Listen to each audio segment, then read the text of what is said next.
Welcome to Builder Nation. In this special Procurement Edition, we are diving deep into how hardware startups manage one of their most critical functions, procurement. Whether you're scaling up or just getting started, the procurement process can make or break your hardware development. It's about sourcing the right components, managing supply chains, and optimizing costs while staying agile. This episode will explore real-world insights from industry leaders on how they navigate procurement challenges and streamline operations to bring world-changing products to market faster. Keep watching to get a behind-the-scenes look at the procurement strategies and best practices.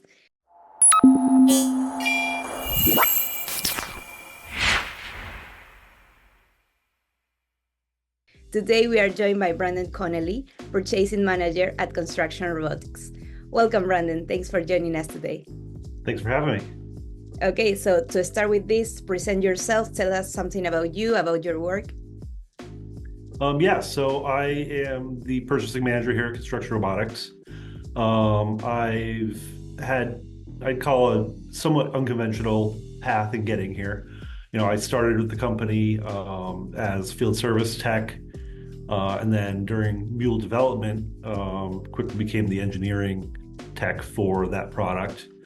Product eventually went into manufacturing, and I spent the next 3 years kind of helping develop the manufacturing for Mule, the new product at the time. And so those 3 years, and then I moved on to engineering, where I kind of implemented some design changes.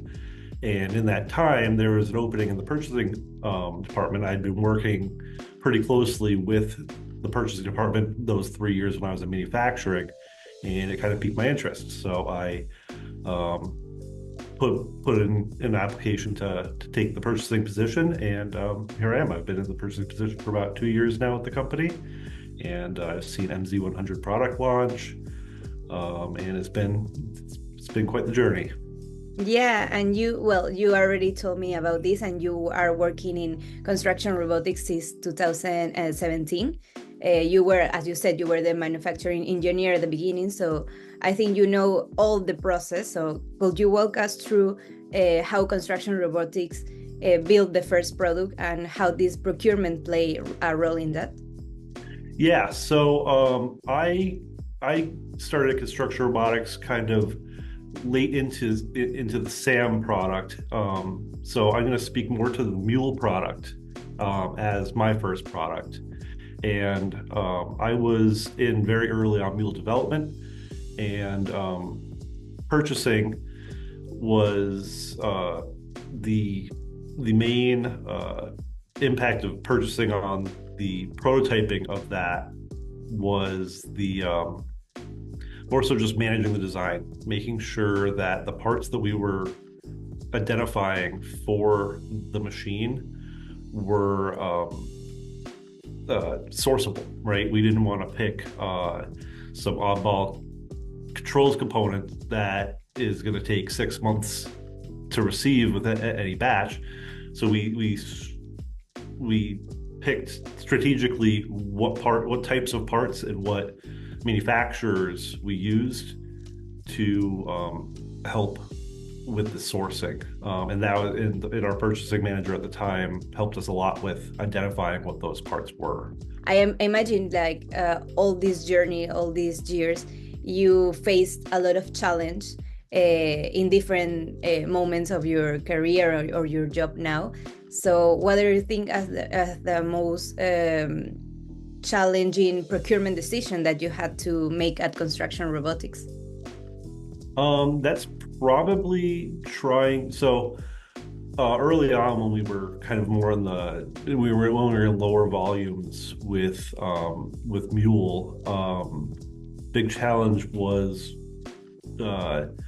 finding vendors with multiple capabilities so that I could keep them fed regularly. Keeping them fed with work so we remain relevant. When you have a very low volume product, you're buying, you only have maybe 100 parts, and to buy all those parts from different vendors it's basically, we had good relationships with a lot of vendors, and and I had to make the decision to consolidate more parts to a smaller vendor, just to keep things more efficient, keep our costs down, and yeah, just keep things efficient. I mean, it was a pretty challenging decision to make, which vendors to really consolidate to at the lower volumes. And do you think there is a difference between startups and large established companies from your perspective? What do you think are the differences? Yeah, so huge difference is, what I just said. Being a small fish in a big pond, where you're having to jump through hoops just to get the vendor enough work so you remain relevant, versus a larger company when you have more volume behind you. You now become the main event instead of the side project for the workers at that vendor, and you just get more buying power. And also when you have those higher volumes and you have that buying power, you can kind of work deals with the supplier where they're almost stocking your inventory for you before it's even delivered. So it kind of helps with delivery timing and cash flow. And at higher volumes, you can also start buying direct from manufacturers because they have minimum order quantities that just sometimes do not make sense at lower volumes for a startup. When you're at lower volume, you're basically dependent on the stock of a vendor like, say, DigiKey or Grainger on the components that you need, and you're having to sometimes chase down components that go out of stock. Where when you have that buying power, when you have enough volume of parts that you're buying, you go direct to the manufacturer and you can plan for their standard lead times and warehouse those parts yourself. Yeah, I think that when you are a startup, it's harder to reach those vendors that you want. As you said, the stock, you are like limited with this. And what do you think will be an advice for the startups that are now starting to see what vendors to choose or what strategies to use at procurement, supply chain? Yeah, big thing is just be loyal to your vendors. Find good partners. Get them involved in your design process. Get those key vendors. Just develop a great relationship with them is probably my biggest piece of advice. It's very easy to get lost on the small, low dollar value items. So I always suggest setting up like a Kanban system, or getting a vendor managed inventory for them. So the vendor actually comes in and manages your hardware inventory, like bolts, nuts and bolts for you, just so that that's not part of your day-to-day planning, and just set up the bins so they stock themselves on those low risk, low cost parts. And then another big one, if you do have long lead time parts, just don't let those lead times get out of sight, because that can cause very stressful situations when you just can't get a part. And when you're trying to ship a unit next month, but you can't get the part for 3 months, it doesn't really create the best scenario. So definitely don't let lead times out of sight. Well, I think I agree with you about this, because you have to choose the right partners. Like, that they will be there to help you, or they will be there if something is missing or you have a problem. They will be all the time there. So, but to manage all this, do you have any specific tools that you use to control the cost without slowing the team down? Like, I don't know, a platform, a software, you use AI maybe? So I don't have any specific software that I can reference. I drive a lot of my planning through Excel.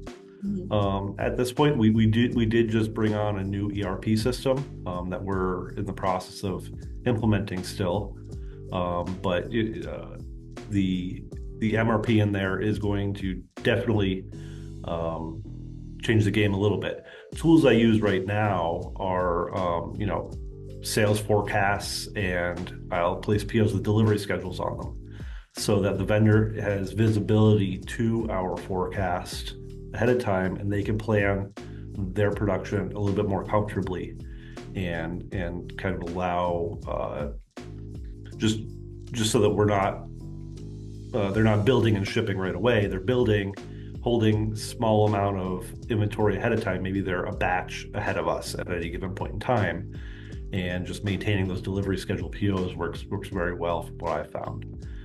And obviously good communication with the team. Making sure those forecasts are accurate, updating those delivery schedules as needed. That's really the main tools that I use currently. And what are you think are the most common procurement pitfalls to avoid for a startup, or not exactly a startup, but somebody that has a company? What do you think are the procurement pitfalls that they have to avoid?